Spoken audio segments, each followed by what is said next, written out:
दोस्तों बॉलीवुड पोल खोल के नए एपिसोड में आपका स्वागत है। भाई साहब, अगर आपने अभी तक मेरा चैनल सब्सक्राइब नहीं किया तो कर लो, घंटी नहीं दबाई तो ज़रूर दबा दो। देखो, आप घंटी नहीं दबाओगे तो आपको नहीं पता चलेगा जब मैं नया वीडियो पोस्ट करूँगा। तो बेटर है घंटी दबा दो, ताकि मैं जब नया वीडियो पोस्ट करूँ तो आपको पता चल जाए, आप देख लो, बात को समझो, दबा दो। जिस दिन से रणबीर कपूर की फिल्म रामायण का टीज़र रिलीज़ हुआ है तब से हंगामा मचा हुआ है। बहुत सारे लोग कह रहे हैं कि इसका वीएफएक्स अच्छा नहीं है, बहुत से लोग कह रहे हैं कि अच्छा है, लेकिन ज़्यादातर लोग ये कह रहे हैं कि वीएफएक्स बढ़िया नहीं है। मैं आप सभी लोगों से पूछना चाहता हूं कि आपने ये वीएफएक्स कहाँ देखा है? अपने मोबाइल फ़ोन पर। भाई, मोबाइल फ़ोन पर आपको वीएफएक्स कैसे अच्छा दिखेगा वो तो मुझे बताइए। जब आप थिएटर में जाएंगे, जब आप 3D या 6D में इस फिल्म को देखेंगे तो आपको पता चलेगा कि वीएफएक्स क्या है। हालांकि ये बात मैं पहले ही कह चुका हूं कि इससे घंटा फर्क नहीं पड़ता कि किसी फिल्म की क्वालिटी क्या है। अगर पब्लिक को किसी फिल्म को देखना है तो वो देखेगी। पब्लिक ने बॉर्डर 2 भी देखी है, पब्लिक ने गदर 2 भी देखी है। लेकिन इस फिल्म के निर्माता है नमित मल्होत्रा, यानी कि प्राइम फोकस के ओनर। और प्राइम फोकस वीएफएक्स की बहुत बड़ी कंपनी है। उनके ऑफिस सिर्फ इंडिया में नहीं है भाई साहब, हॉलीवुड में भी है, लंदन में भी है, बहुत सारे देशों में है। कहने का मतलब यह है कि प्राइम फोकस वाले वीएफएक्स में मास्टर लोग हैं। तो जब उन्होंने ये फिल्म बनाई है और खुद ही अपनी फिल्म का वीएफएक्स किया है तो आप ये कैसे मान सकते हो कि उन्होंने खराब वीएफएक्स किया होगा? नहीं किया होगा, 100% नहीं किया होगा। उसकी वजह यह है कि नमित मल्होत्रा दुनिया को ये दिखाना चाहेगा, इस फिल्म को दिखाकर कि देखो हम इतना कमाल का वीएफएक्स कर सकते हैं। नमित मल्होत्रा इस फिल्म को दिखाकर हॉलीवुड की फिल्मों का काम लेना चाहेगा। उनको ये बताना चाहेगा कि देखो मैं इतना बढ़िया वीएफएक्स कर सकता हूं। तो इसका मतलब यह है कि इस फिल्म का वीएफएक्स खराब नहीं हो सकता। हाँ, इस बात पर डिबेट हो सकता है कि ये फिल्म अच्छी है या बुरी है, लेकिन मैं फिर से आप लोगों को याद दिला दूं कि ये एक धार्मिक फिल्म है। तो जो लोग इस फिल्म को देखने जाएंगे वो लोग हैं जो रामायण पर बहुत ज्यादा विश्वास रखते हैं। तो मुझे नहीं लगता कि जो हमारे 80 करोड़ भाई बहन हिंदू हैं वो इस फिल्म को देखना नहीं चाहेंगे, और अगर वो इस फिल्म को देखेंगे तो उनको ये फिल्म पसंद नहीं आएगी। और यही वजह है कि मैं बहुत ही कॉन्फिडेंस के साथ कह सकता हूं कि इस फिल्म का ब्लॉकबस्टर होना तय है। बहुत सारे लोग ये भी कह रहे हैं कि रणबीर कपूर तो वो आदमी है जो डेली शराब पीता है, माल भी लेता है और भाई साहब मटन तो दबा के खाता है। I like it. I prefer to broccoli. I prefer to asparagus. And I'm not a big chicken guy. I feel chicken is the soya food of non-vegetarians. I'm a more mutton, paya, beef. Red meat. Yeah. I'm a big beef guy. Duck.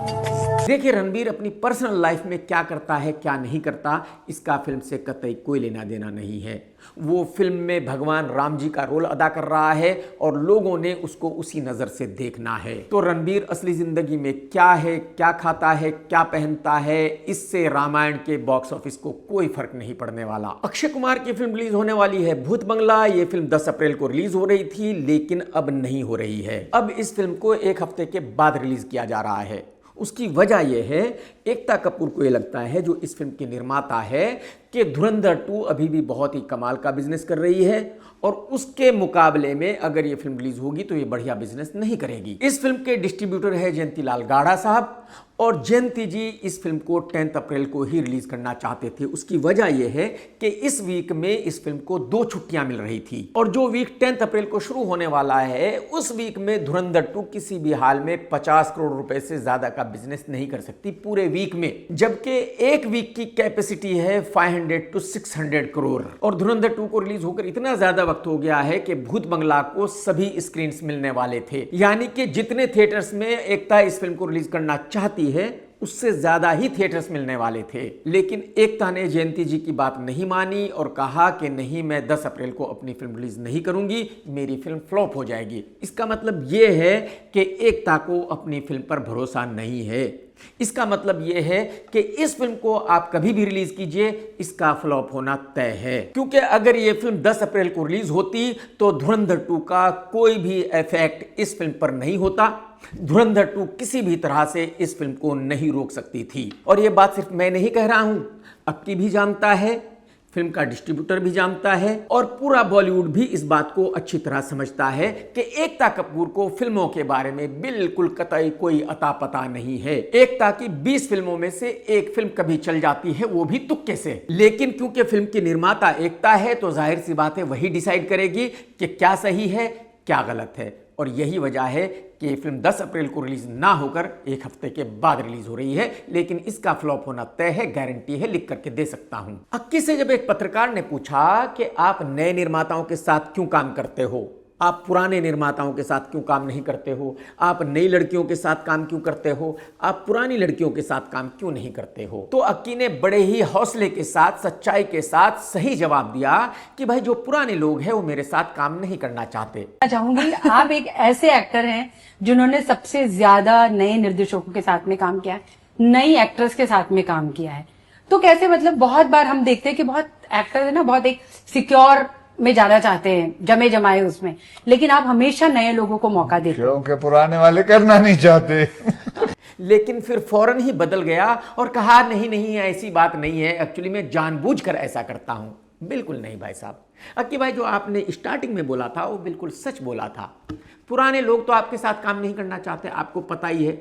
आप तो विपुल शाह को जानते ही हो, बेचारे ने आपके साथ बहुत सारी फिल्में बनाई थी और एक दिन वो भी आया था जब आपने उस बेचारे का ऑफिस भी ले लिया था। एक जमाना हुआ करता था जब सुनील दर्शन साहब भी आपके साथ बहुत सारी फिल्में बनाया करते थे।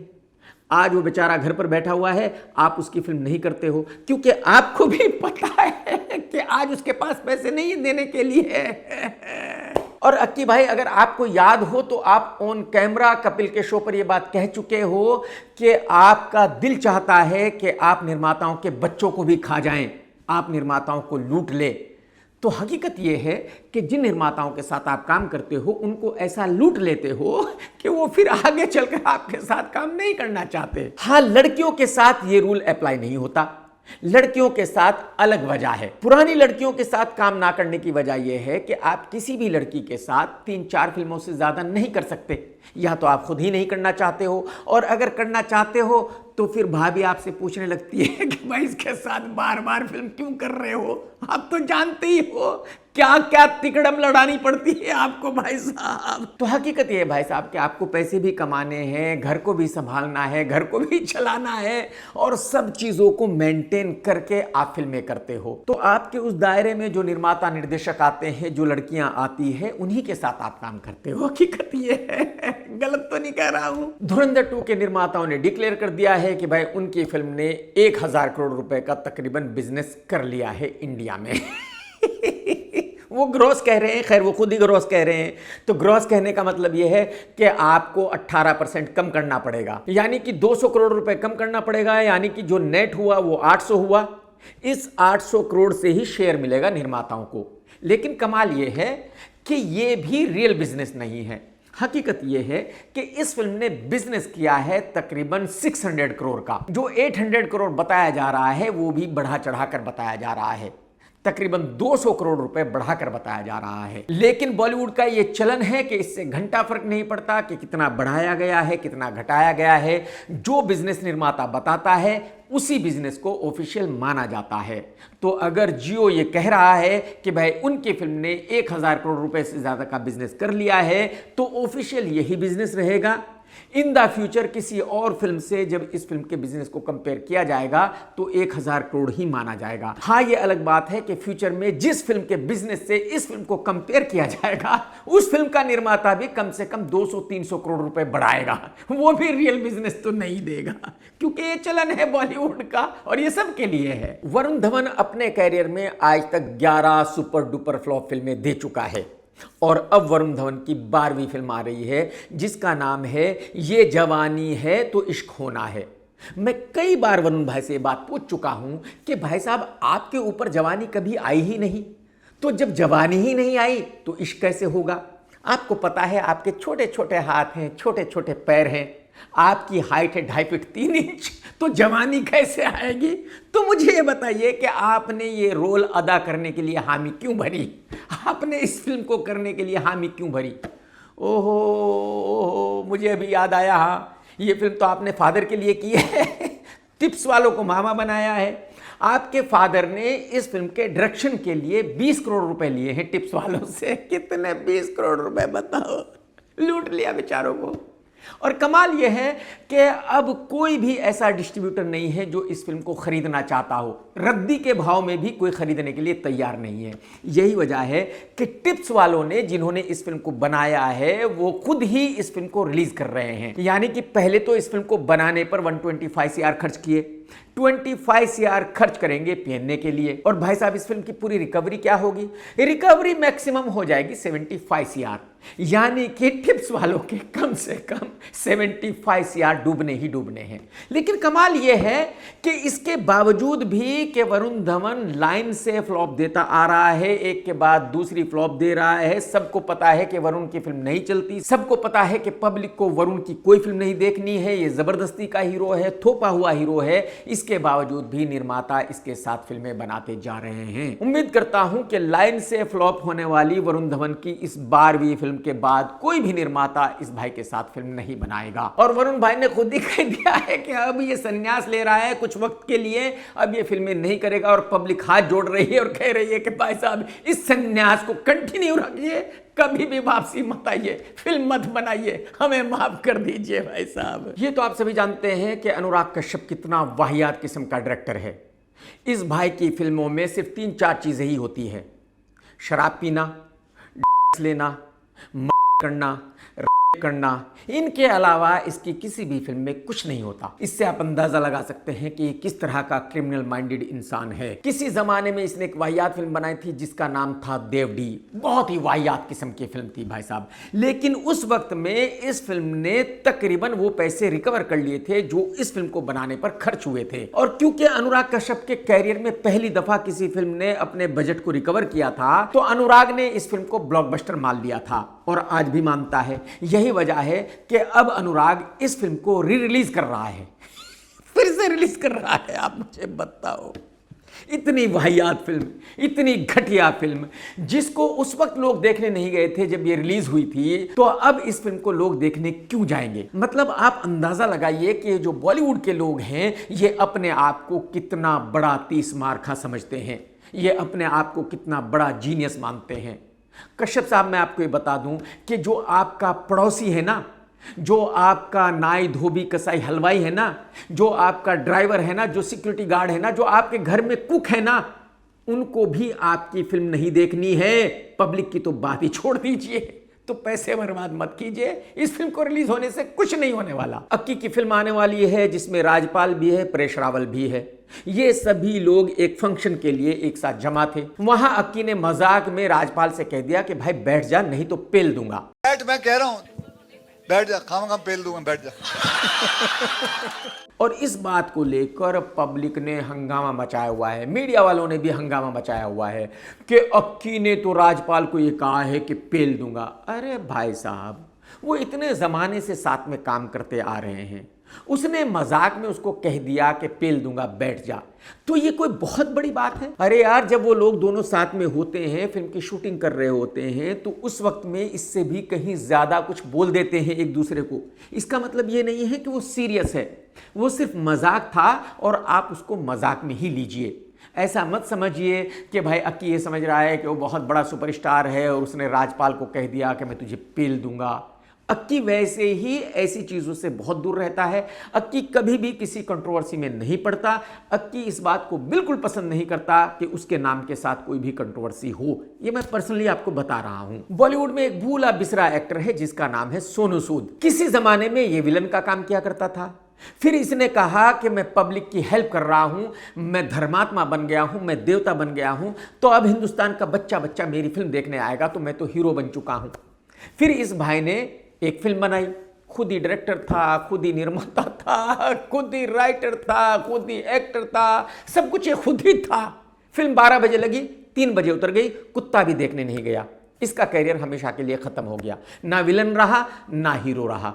अब ये भाई जिंदगी में इतना ज्यादा परेशान है, इतना डेस्परेट है कि डेली कोई ना कोई कंट्रोवर्सी करता रहता है मीडिया में रहने के लिए, न्यूज में रहने के लिए। मैं आपको ये बता दूं कि पिछले इलेक्शन में इसकी बहन पंजाब से इलेक्शन लड़ी थी। ये भाई वहां तकरीबन 3 महीने था अपनी बहन को जिताने के लिए, और आप यकीन कीजिए इसकी बहन की जमानत जब्त हो गई थी भाई साहब। किसी ने वोट नहीं दिया था, क्योंकि सबको पता है कि ये सिर्फ ड्रामा करता है, रियल में कुछ भी नहीं करता। जब राजपाल यादव जेल गया तब भी इसने ड्रामा किया, मैं राजपाल के लिए ये कर रहा हूं, वो कर रहा हूं, न्यूज में रहने के लिए।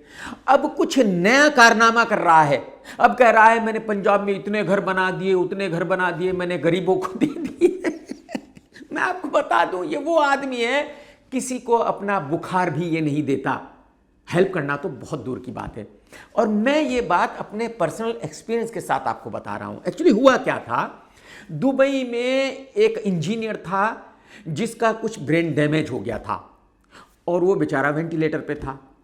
उसको उसके घर तक, उड़ीसा तक भेजना था। तो मैंने इसको कहा कि भाई साहब आप इसकी हेल्प कर सकते हो क्या?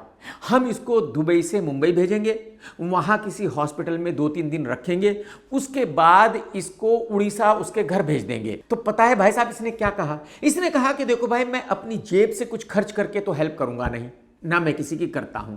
मैं क्या करूंगा कि मैं इस हॉस्पिटल में उसको भेजूंगा, वहां 50% डिस्काउंट दिला देता हूं और बाकी का 50% आप भर दीजिए। आप यकीन कीजिए उस बेचारे इंजीनियर को मैंने दुबई से इंडिया भेजा था और जो हॉस्पिटल का बिल था वो मैंने पे किया था और फिर उसको उसके घर भेजा था। उस वक्त मैंने सोचा कि शायद सोनू ने इस बार हेल्प नहीं की, अगली बार तो जरूर हेल्प करेगा।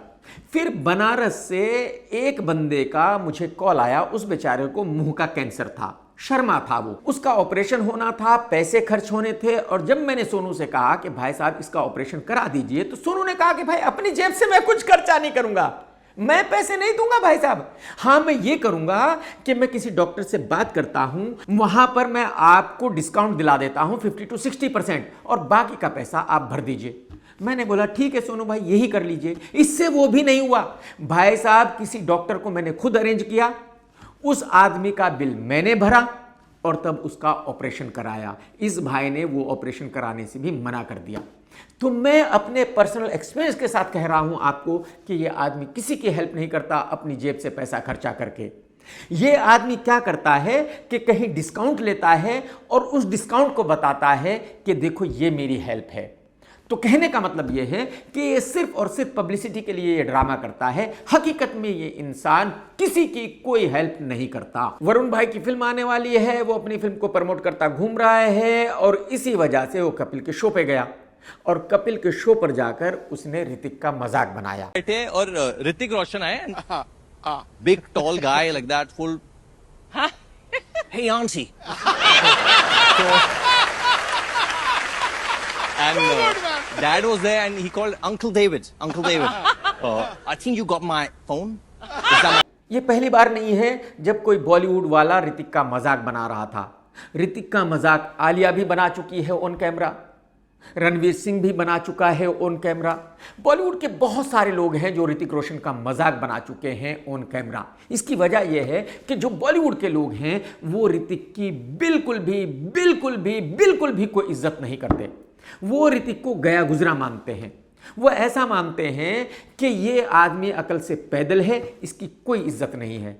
आपने कभी देखा है किसी को कि राकेश रोशन साहब का कोई मजाक उड़ा रहा हो? कभी नहीं देखा होगा। उसकी वजह यह है कि बॉलीवुड का हर आदमी राकेश जी की इज्जत करता है, लेकिन ऋतिक की नहीं करता और उसके लिए ऋतिक खुद जिम्मेदार है। ऋतिक की हरकतें ऐसी है कि बॉलीवुड का कोई भी आदमी इस आदमी को सीरियसली नहीं लेता, इसकी इज्जत नहीं करता। राजपाल जेल गया था, अदालत ने जमानत दी थी और एक टाइम लिमिट दी थी कि इस टाइम में आपको पूरा पैसा चुकता करना होगा। भाई ने अभी तक नहीं किया। फिर से अदालत गया और अदालत में कहा कि मुझे और टाइम चाहिए। अदालत ने कहा कि देख टिंगू, सुधर जा तू, अब जो है तुझे कोई टाइम नहीं मिलेगा। अगर तूने उस टाइम में जो टाइम तुझे दिया गया था पूरा पैसा नहीं लौटाया तो तू फिर से जेल जाएगा फिर से तिहाड़ में मजे करेगा। तो टिंगू भाई को धमका कर जज साहब ने भेज दिया कि फौरन पैसे अदा कर दे भाई, क्यों अपना मजाक बनवा रहा है? तेरे पास पैसे तो हैं, मुझे भी पता है, कर देना। वरुण धवन ने ऑफिशियली ये मान लिया है कि जो बॉलीवुड वाले हैं वो एक नंबर के ड्रामा है।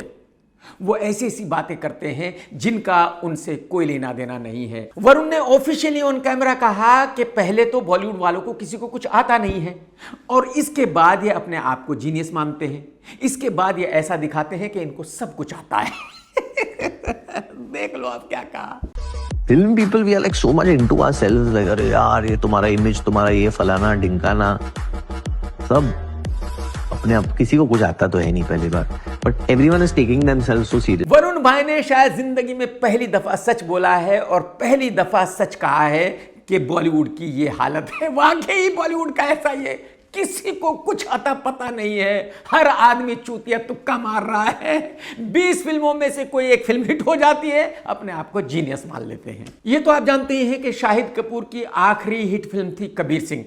तब से लेकर आज तक जितनी फिल्में भी इस भाई ने की हैं सब की सब डिसास्टर है। अब इस भाई की एक फिल्म आ रही है कॉकटेल 2, वही कॉकटेल 2 जिसको उस निर्माता ने प्रोड्यूस नहीं किया जिसने कॉकटेल 1 की थी। उसकी वजह यह है कि उसको इस फिल्म की कहानी पसंद नहीं आई थी। वही कॉकटेल जिसमें शाहिद कपूर का छोटा रोल है और जो दोनों हीरोइन हैं उनका बड़ा रोल है, यानी कि ज्यादा फिल्म कृति सेनन और रश्मिका मंदाना पर है, शाहिद के ऊपर कम है। और अगर आपने इस फिल्म का टीजर देखा है, गाना देखा है, तो ये फिल्म बिल्कुल वैसी है जैसी कॉकटेल 1 थी। ऐसा लग रहा है जैसे उसी फिल्म को कॉपी करके कॉकटेल 2 बना दी गई है। लेकिन मैं कॉकटेल 2 के बारे में इसलिए बात नहीं कर रहा हूं कि ये फिल्म अच्छी है या बुरी है।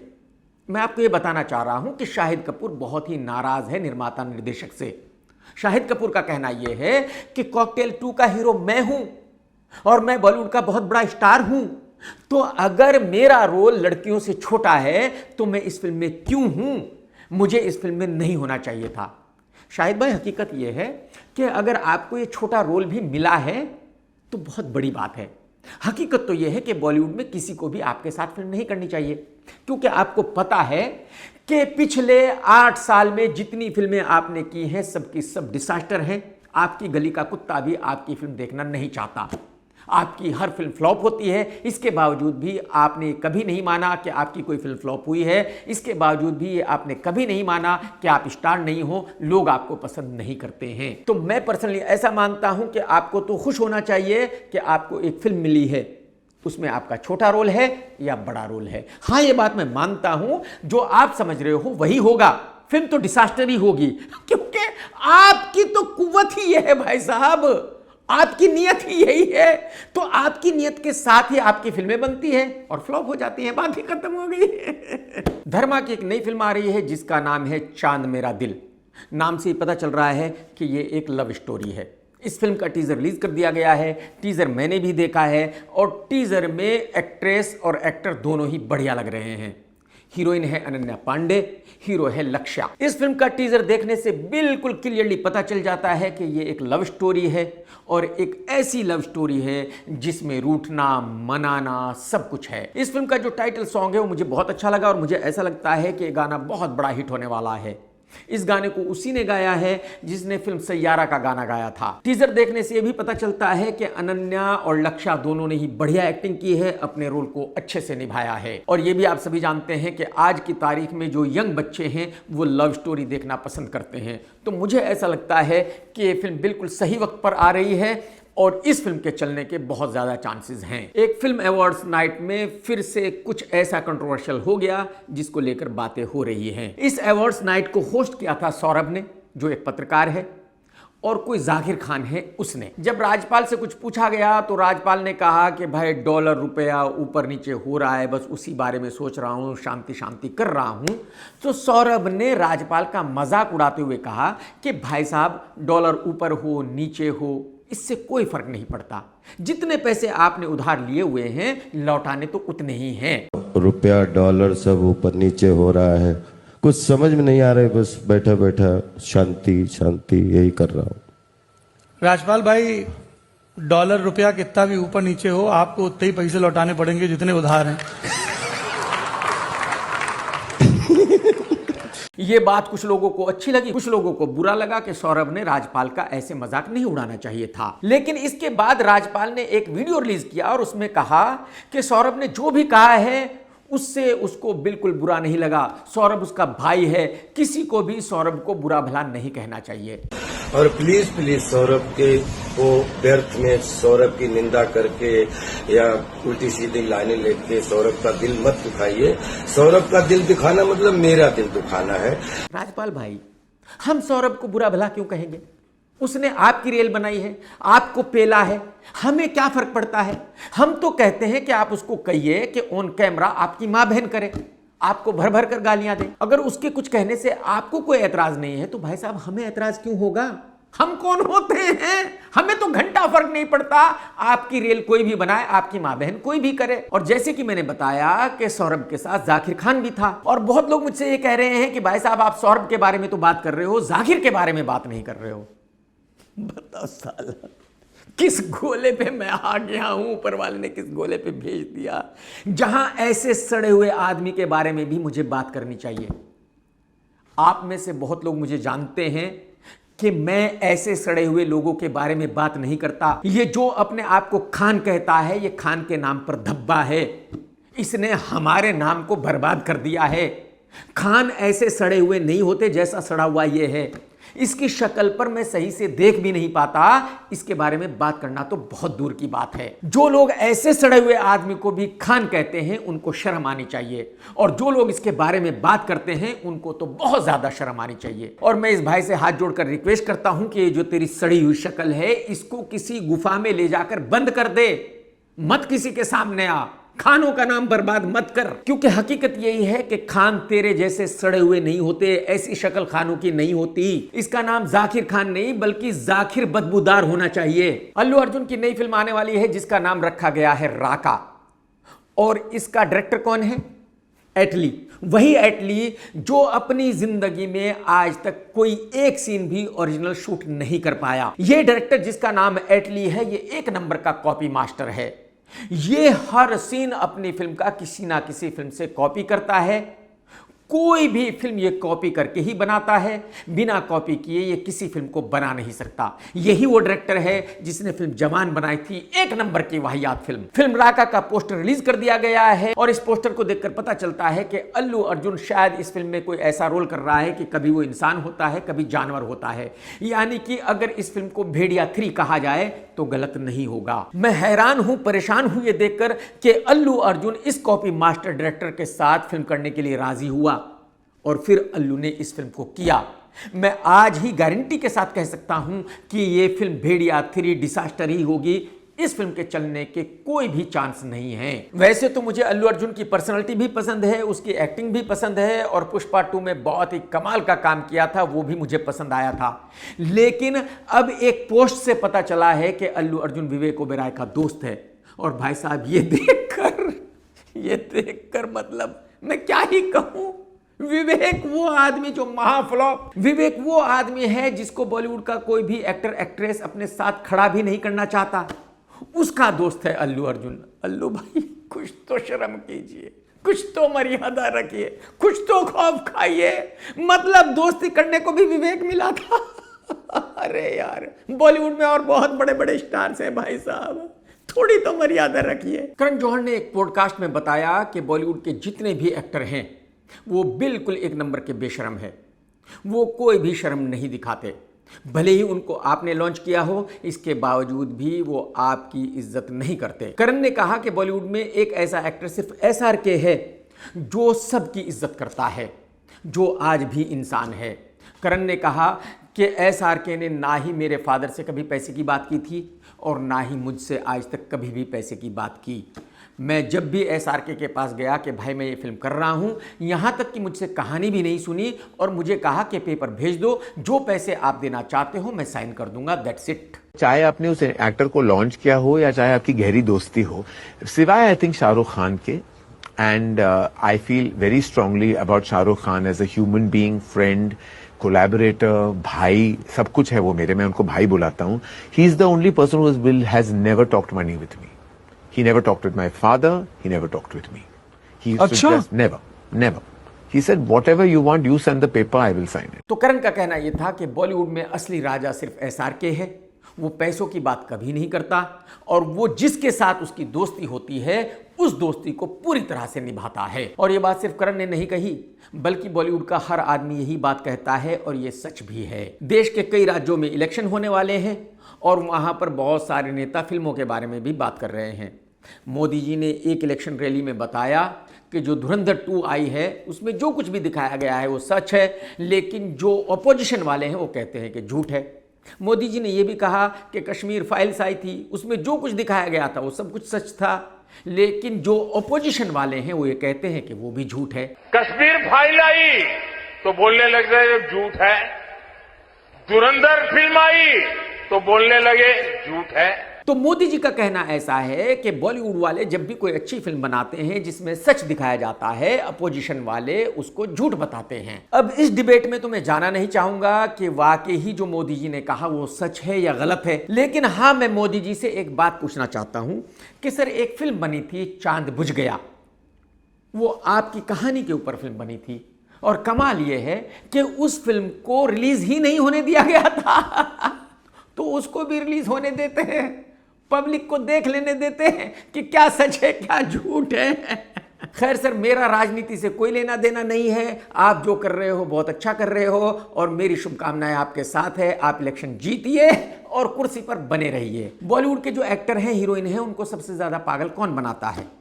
2 लोग, एक पीआर वाले और दूसरे ट्रेनर्स। हर दूसरे दिन एक ट्रेनर एक नई चीज लेकर आता है और हीरो हीरोइन को बताता है कि देखो आप ये ट्रेनिंग करो, ये आज तक किसी ने कराई ही नहीं, क्योंकि किसी को पता ही नहीं है, सिर्फ मुझे ही पता है। और अगर आप ये ट्रेनिंग करोगी या करोगे तो भाई साहब आपसे सुंदर कोई नहीं दिखेगा। जरा देख लीजिए। Clear? Lovely, good. 2 more to go. 2 more to go. Control. Have balance. Have balance. Have balance. Don't let your energy go out. Good, good, good, good, good. 1 more to go. 1 more to go. You're doing good. Yeah.